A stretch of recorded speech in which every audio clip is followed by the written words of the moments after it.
All we need is split Bengal gram and chana dal, roughly chopped onions, fennel seeds, salt, red chili powder, garam masala, ginger, garlic and green chili crush, chili flakes, rice flour, curry leaves and coriander oil to fry.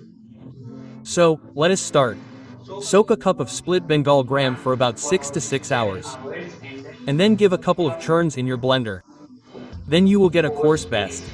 Now we are going to spice it up and then we are going to fry it. So first of all, add some salt according to your taste. A good tablespoon of chili flakes, an inch of ginger, 2 green chilies and 3 to 4 cloves of garlic crushed, a teaspoon of fennel, a teaspoon of red chili powder, a teaspoon of garam masala, half a cup of roughly chopped onions, a little bit of coriander and curry leaves chopped, 2 tablespoons of rice flour. Use your hands and mix it well.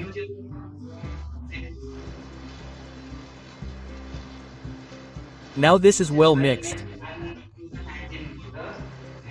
I'm going to dip my hands in water and then we are going to make portions out of it and keep it in a plate.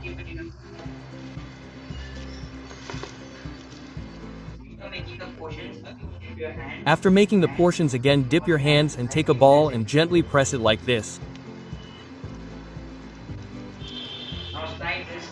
Now slide this to the hot oil. Fry this on medium flame till golden brown. Now these are golden brown, transfer it to a tissue.